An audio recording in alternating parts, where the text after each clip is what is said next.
Tumekuja hapa KMC kushuhudia mchezo wa CRDB Federation Cup kati ya Simba dhidi ya Mbeya City. Mchezo umetamatika. Mnyama Simba ameibuka na ushindi wa magoli 3-1. Licha ya kwamba wametoka kwenye mechi kubwa, uchovu na nini, lakini wameshinda magoli makubwa. Mnyama Simba msimu huu unamuona wapi hasa, kabla hatujaangalia mchezo wenyewe leo? Kwanza tupitie sentences zako. Unasema kutokana na uchovu nini? Hapana, timu kubwa swala uchovu alipatagi nafasi sana. Simba, Yanga, Real Madrid, Barcelona, Mamelodi Sundowns, Al Ahly, kwa sababu wana wachezaji wengi wanaotengeneza kikosi kipana. Yaani hawana tu wachezaji wengi, wana kikosi kipana. Kwa sababu hiyo mechi kama hizi ambazo timu imetoka back to back na mechi nzito kama dhidi ya Al Masry, manake wale ambao wakupata nafasi ya kucheza ndio fursa yao ya kuonyesha uwezo. Ndio maana ukoshangaa leo hii Simba wanacheza na Mbeya City. Mbeya City ni miongoni mwa timu ambazo ziko kwenye kiwango bora sana hivi sasa. Lakini anaanza Ali Salim Katoro, what a performance. David Kameta Duchu, Valentino Uma, lakini katikati hapa hawakuwa na jinsi, walianza na wale. Lakini mbele hapa unakuta Deborah Fernandez Mavambo, Lada Kichasambi, Awesu, si ndio? Joshua Budo Mutale, wote wamesha kiwango bora, na Lionel Ateba Mbida ambaye hakucheza dakika hata moja dhidi ya Al Masry. Walichofanya ndio character, ndio tabia za timu kubwa. Hakuna kisingizio popote, wana Simba watakuelewa. Eti mfano leo hii wangefungwa afu sema unajua uchovu. Bana. Fadlu anaweza kapewa nauli arudi kwao. Natoa tu utani, lakini namaanisha kwamba huwa hakuna mjadala kuhusiana na hili. Simba nimetaja na timu zenye kaliba hiyo, maana yake kwa nini wao ni kubwa? Ni kwa sababu wanaweza kuhimili michuano mfululizo. Mpaka sasa Simba wanaenda vizuri kwa sababu kwenye ligi kuu Tanzania bara wanafukuzia mechi 22, wana pointi 57, mabao 52, wameruhusu 8. Ni performance ya 86%. Excellent, kwa sababu msimu uliopita walimaliza mechi 30 na pointi 69. Ni performance ilikuwa around 77%. Kwa hiyo wanakwenda vizuri kwenye ligi kuu. Kwenye michuano kombe la shirikisho, excellent. Wamemaliza kwenye kundi na performance ya 72% kwa sababu mechi 6 za hatua makundi walimaliza mabao 8, wameruhusu 4, pointi 13. Wakaongoza kundi. Performance nzuri. Lakini kwenye kombe la shirikisho hili wana performance ya 100%. Mabao washafunga mabao 14 katika mechi 4. Ni mwenendo mzuri sana. Kwa hiyo wameingia nusu finali kwa kishindo ambacho kilitarajiwa, kwa sababu Simba timu namba 4 kwa ubora barani Afrika. Unacheza na Mbeya City, ipo championship. Mbeya City wako vizuri sana, lakini wanacheza na Simba ambayo imetoka kumtoa Al Masry. Tena sio tu imemtoa, imenyanyasa. Walichojikosea wenyewe nafasi dhidi ya Al Masry ni vile ambavyo nafasi wanajitengenezea hawazitumii kwa uhakika. Ndio maana ikaenda kwenye penalty, lakini Simba imenyanyasa mno Al Masry. Nikisema hivyo kwa data, sio kwa kuzungumza tu maneno.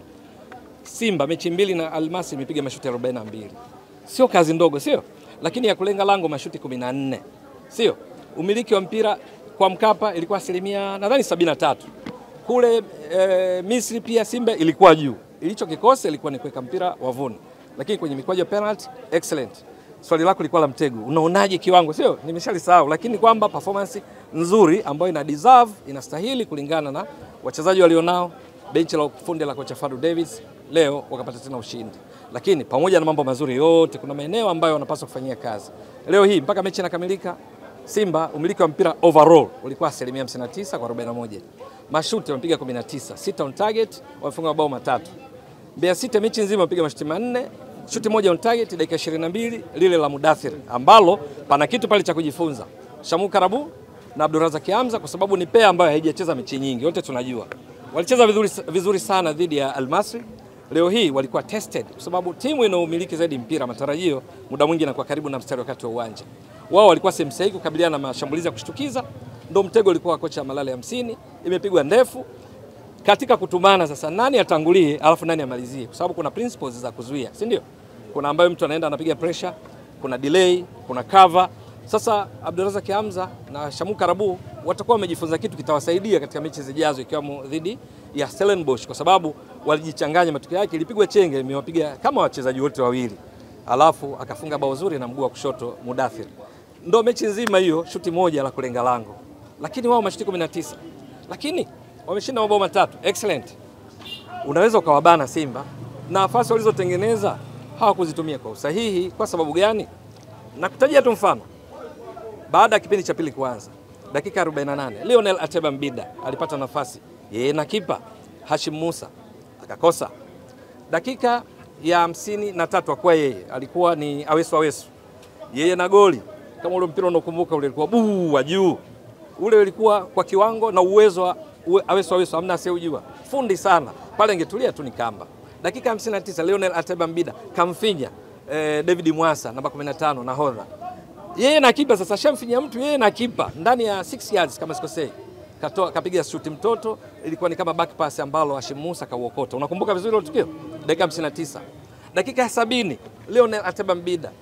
Mungu anisamee na ala sinielewe vibaya. Yeye nataja kama mfano wa Simba. Yeye kama mfano, sio kama namshambulia. Tumeelewana vizuri kwa sababu mshambuliaji au mchezaji kupata nafasi utake kufunga, huo pale ni uwezo. Wewe hapo unaitwa Mr. Sostenes. Wewe unaweza kumaliza dakika 90 usipate hata nafasi ya kumkabili kipa. Ateba Mbida ni fundi, anajua pa kusimama. Mpira kuweka wavuni inabidi aongeze ubora huu kwa sababu dakika 70 alipata tena nafasi kakosa, dakika 72 kapata tena nafasi kakosa, Edwin Charles Balua kapata tena nafasi kakosa. Yani ushindi mnono 3-1 katika football, nataka afunge mangapi, lakini kwa namna walivyocheza wangeweza kufunga mabao mengi zaidi, na hiki kina reflect kina akisi hata kwenye ligi kuu Tanzania bara. Simba mechi 22 si ndio, dakika 1980 wapiga mashuti 246, 138 on target, wana goli ngapi? 52. Idadi nzuri ya mabao, lakini wanatengeneza nafasi nyingi kwenye kombe la shirikisho. Mpaka baada ya mechi dhidi ya Al-Masry, Simba ni miongoni mwa timu zimefika sana kwa wapinzani, zimefanya majaribio. Simba wamepiga mashuti 138, halafu ya kulenga lango mashuti 39, mabao 10. Ukiweka kuna kitu kinaitwa goal conversion rate kama kipimo cha namna mnavyojitendea haki, mkifika kwenye final third, eneo la mwisho mnalitumiaje? Unachukuaje hapo? Kwa watu ambao hesabu zimewakimbia kidogo tutawakumbusha. Ni asilimia hizi arithmetics, ni wanasema elementary, ni hesabu rahisi darasa la 3. Chukua 10 mabao alofunga, chini weka mashuti alopiga. Nimekwambia mangapi? 138, zidisha kwa 100. Utapata goal conversion rate ya 7%. Yaani kwa hiyo wakipiga mashuti 100 wanafunga goli 7. Si umenielewa vizuri? Kwa hiyo hapa sasa unamwonea huruma Mwalimu Fadlu Davis, unaonea huruma benchi la ufundi kwamba makocha siku zote kazi yao ni kuwezesha timu iwe kwa low block, yani wanazuia kutoka chini washambulie kwa kushtukiza, iwe possession style of play, wao wanamiliki zaidi Barcelona style au Manchester City ya Guardiola, wafike eneo la mwisho wa kuadhibu. Kocha ukiona mchezaji timu inafika mpaka eneo la mwisho kufanya majaribio, hapa kocha kazi yake inakuwa imeishia pale mwisho. Yule wa mwisho mchezaji sasa binafsi, individuals. Tusikariri kwamba ni washambuliaji. Modern football wa kufunga sio lazima awe mshambuliaji wa kati, awe kiungo, awe beki, yeyote whoever akiwa pale tunamtegemea yeye sasa kama taifa, kama klabu, kama kikundi cha chochote kile chenye timu kwenye bonanza, aweke mpira wavuni. Hapa kocha anatulia, maskini ya Mungu, shughuli yake imeisha kwa sababu washafika eneo la mwisho. Simba best katika kufika eneo la mwisho hapa tunapozungumza. Mashuti 138. Stellenbosch. Unataka? Hapo umegusia kidogo kuhusiana na Lionel Ateba. Yeah. Ni kama hadeliver kile kitu ambacho watu wengi walikuwa nakitamani. Mwanzo alianza vizuri, lakini sasa hivi kuna namna kama kidogo ule uwezo wake wa kuscore umeshuka. Kiufundi inawezekana anakuwa anapitia nini? This is football. Kufunga, kutofunga ni sehemu ambayo atabidi abanwe kwa sababu iko namba 9, lakini bahati nzuri ni kwamba washambuliaji huwa na majukumu mengi uwanjani kuliko kuweka mpira wavuni. Ateba anachopenda kwanza, anapenda migongano.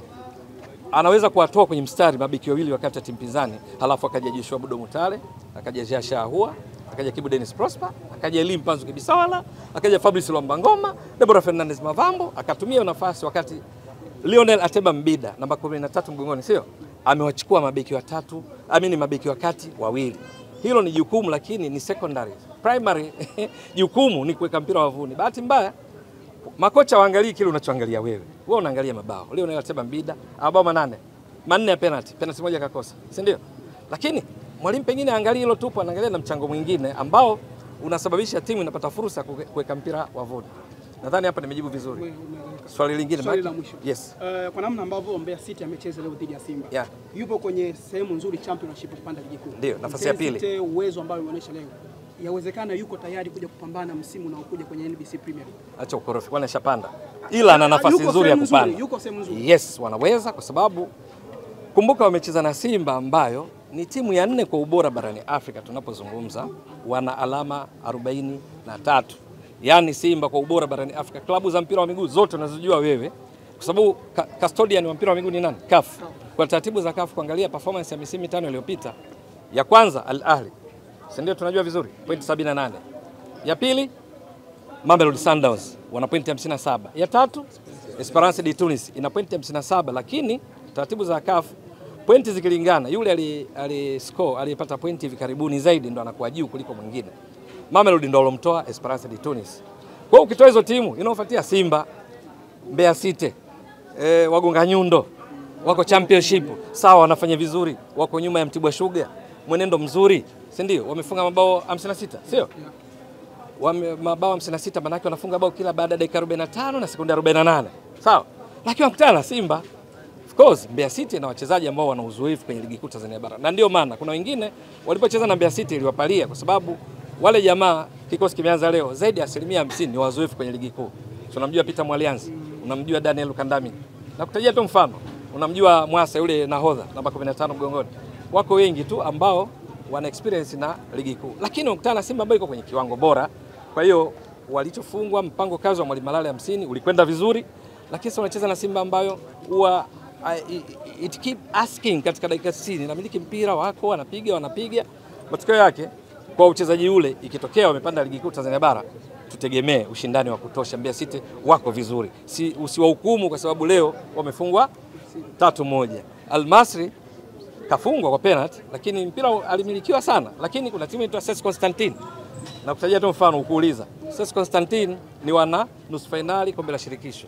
Hamna timu imenyanyasika uwanjani kama Constantine. Simba tangu 2018-19 mpaka msimu hakuna mechi ambayo walicheza kwa Mkapa wakapiga pasi nyingi kama dhidi ya CS Constantine.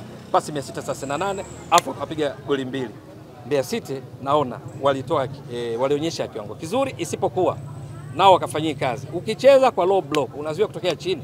Maana yake ukiwa unashambulia basi zile mara chache asiende mmoja. Ukiwa mmoja utabahatisha sana kama ile alofunga Mudathir dakika 22. Uwezi ukawa Simba kila mara uwe mmoja eti alafu ufunge. Ile moja imetokea. Ilitakiwa wakienda basi wakomiti watu wa kutosha wakati wanashambulia ili waambulie chochote. Kwa hiyo mpango kazi huo sio mbaya sana. Kwa hiyo swali lako lilikuwa Mbeya City, naona kama wako tayari kwa ajili ya ligi kuu. Ligi namba 6 kwa ubora barani Afrika ina pointi 77.5, tumezidiwa pointi 5 tu na ligi kuu ya Tunisia ambao tunawafukuza. Simba wakiingia finali, sisi tunakuwa ligi bora namba 5 barani Afrika kwa mujibu wa taratibu za CAF, kwa sababu Tunisia hawana mwakilishi sasa hivi, sio? Satisfaction walishabutuliwa na Simba kwenye makundi. Esperance washatolewa na Mamelodi. Mpinzani wetu kwenye viwango vya ubora ni Tunisia ambao wanashika nafasi ya 5 na pointi 72.5. Sisi tuna 77.5. Simba wakitokea wakawatoa Stellenbosch tunakuwa na 82.5 kama Tunisia. Utaratibu wa CAF mkilingana pointi nimetoka kueleza. Aliyepata karibuni anakuwa juu. Kwa ligi yetu itapanda, itakuwa namba 5 kwa ubora. Kwa hiyo Mbeya City wakipanda wajipange, wanakuja katika ligi ambayo ni katili, haina huruma. Ukikaa vizuri watu wanakushona 5-4, lakini wewe ukijipanga vizuri unashinda. Kulikuwa na swali moja tu la mwisho. Bado Davis anaonekana amefanya rotation kubwa sana la wachezaji. Yeah. Unafikiri hofu ilikuwa ni nini hasa kutokuweka first 11 kwenye kikosi hiki cha leo? Hakuna hofu. Kuna mambo kama matatu. Moja hapo unaweza ukasema hofu ikajenga hoja vile vile. Lakini la pili, rotation ni kawaida. Kwa nini hivi klabu inasajili wachezaji 30 wa senior? Baki bado hapo hujaongeza na wale wanaoruhusiwa kuwachomekea wa youth. Ni kwa sababu timu ambazo zinashiriki michuano mingi kama Simba wapate nafasi. Hawa nao ni binadamu, umeshaona. Lakini la pili, competitiveness, ushindani.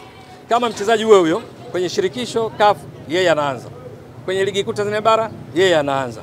Kwenye kombe la shirikisho la benki ya CRDB yeye anaanza. Unajua kitakachotokea? Ata relax kwamba sina mshindani. Lakini yule ile kwa nje unamdiscourage. Unataka nini? Mpe nafasi akuonyeshe. Kwa hiyo majibu yako wazi, yako mengi kuhusiana kwa nini.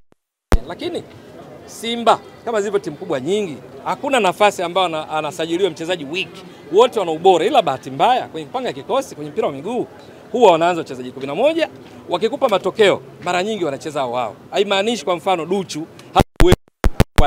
kwa Shomari Kapombe, lakini mashine Shomari Kapombe akipewa unaona mziki wake kwenye ligi kuu. Ni miongoni mwa wachezaji waliocheza muda mrefu. Ni beki mbili, sio? Lakini ndo hirizi ya mashambulizi ya Simba. Kwenye ligi kuu nakupa mfano. Kashafunga magoli 3. Katoa assist 3.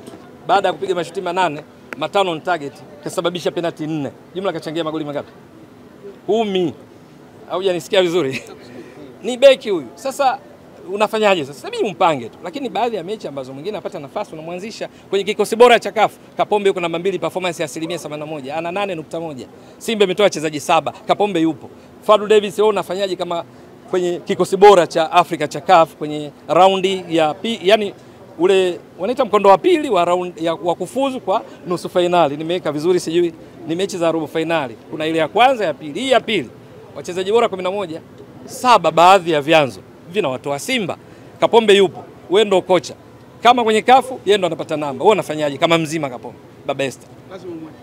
Kwa hiyo ile ni rotation, ni kupeana nafasi, lakini pia binadamu kuwapa nafasi nao wapumzike, lakini pia kuongeza ushindani kwamba bwana ukizingua kuna mtu hapa. Mfano tunakupa. Shamu Karabu, ulimuona mechi dhidi ya Almasi? Yeye ni miongoni mwa wachezaji bora sasa katika raundi ya CAF. Ameperform kwa 7.4 katikati, yupo na Adem Alilet wa USM Alger. Kwa hiyo Shemalon Fondo yuko nje, anaona nikipona ni kazi, kwa sababu yule mwamba yule anaweza kachukua namba jumla. Ni ushindani ambao mwisho wa siku unaleta matunda chanya kwa timu. Nadhani nimejibu swali lako.